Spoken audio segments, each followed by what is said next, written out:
नमस्कार दोस्तों। आज मैं आपको शोल्डर जॉइंट को केयर करने के लिए शोल्डर जॉइंट के बारे में एक महत्वपूर्ण जानकारी बताऊंगा, जिसका नाम है रोटेटर कफ और उसकी इंजरी। दोस्तों, रोटेटर कफ क्या होता है? रोटेटर कफ जैसे नाम से पता चल रहा है, एक तरह का ये कफ है जो कि किसी के अराउंड होता है। तो ये हमारी जो ह्यूमरस बोन है यहाँ पे शोल्डर में, इसके अराउंड होता है और एक ये ऐसा काम करता है कि इसको सॉकेट में, जो इसका जो सॉकेट है जो स्कैपुला बोन से बनता है, छोटा सा सॉकेट होता है, लेकिन इसको बड़ा रूप देने के लिए रोटेटर कफ की जो मसल्स हैं, ये ग्रुप ऑफ मसल्स हैं, 4 ग्रुप ऑफ मसल्स हैं रोटेटर कफ, उनसे मिलकर के ये रोटेटर कफ बनता है और सॉकेट में ह्यूमरस को अच्छे से इंटैक्ट रखता है। अगर इस 4 मसल्स में से किसी में भी वीकनेस या इंजरी हो जाए तो बाकी जगह पे भी इंजरी होने का चांस रहता है। बाकी रोटेटर कफ की जो मसल्स हैं उसमें भी इंजरी होने का चांस रहता है और normal routine day to day activities में भी इंजरी होने का चांस बना रहता है, इसमें वीकनेस होने की वजह से या किसी एक में टेयर आ जाने की वजह से। तो रोटेटर कफ को पहली बात तो 4 कौन कौन सी मसल्स हैं वो जान ले तुरंत फटाफट। एक होता है सुप्रा स्पाइनेटस, जो स्पाइन के ऊपर होती है। कौन सी स्पाइन? स्कैपुला की स्पाइन। जो स्कैपुला बोन होती है उसकी स्पाइन देखोगे, उसके ऊपर सुप्रा स्पाइनेटस, उसके नीचे इंफ्रा स्पाइनेटस, और स्कैपुला के अंडर सरफेस में यानी कि चेस्ट बॉल पे वो जो मसल्स होती है वो सब स्कैपुलरिस होती है और एक मसल होती है टेरिस माइनर। ये चारों मसल्स मिल करके रोटेटर कफ बनाती है, जिनका मैंने अभी इस तरह से जिक्र किया है। आप अम्ब्रेला देख लीजिए, अम्ब्रेला में सारी की सारी स्पाइक्स जो है एक जगह पे कनेक्टेड होती हैं और वो अम्ब्रेला को ठीक से ओपन करती है। अगर एक भी स्पाइक उसमें से, अगर मान लीजिए हिंज उसकी थोड़ी सी गड़बड़ हो जाए, वीक टूट जाए या कुछ हो जाए, तो आप देखेंगे कि बाकी अम्ब्रेला जो है उस पे स्पाइक्स पे लोड पड़ेगा और वो आराम से फर्दर उसकी जो वेयर एंड टेयर फास्ट हो जाएगी।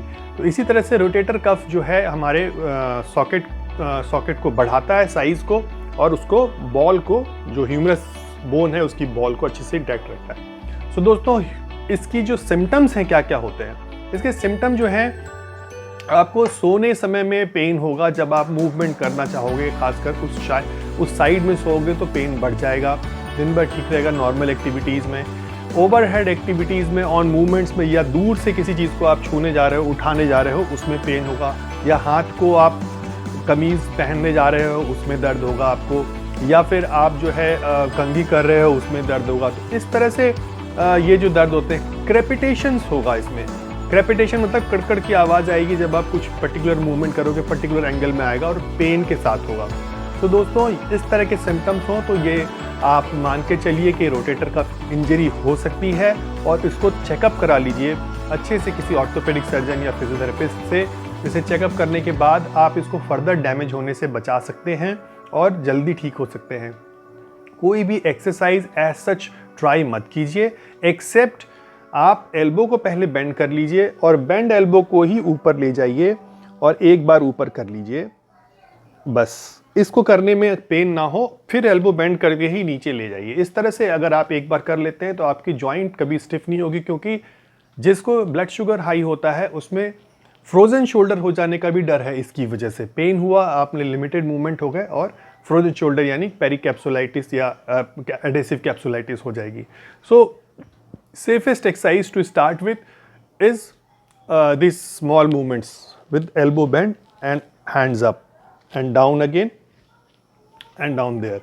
So rotator cuff injury के ये रहे symptoms, और इसका सबसे अच्छा उपाय है, अगर acute हो तो आप आइस पैक यानी आइस क्यूब के टुकड़ों को लेकर के एक पॉलीथीन में कवर करके एक उसके ऊपर पतला कपड़ा लगा लीजिए और जहाँ भी पेन हो रहा हो उसमें 15 से 20 मिनट्स लगाइए। इसमें काफ़ी हेल्प होगी, स्वेलिंग नहीं होगी और फर्दर इंजरी जो है जल्दी ठीक होगी। तो आप आइस पैक कर सकते हैं, आप कोई एनाल्जेसिक ले करके कुछ दिन ट्राई कर सकते हैं जो ओवर द काउंटर मिले, लेकिन ज़्यादा दिन के लिए नहीं। अगर ये फिर भी ठीक ना हो तो आप ज़रूर डॉक्टर से दिखाएं।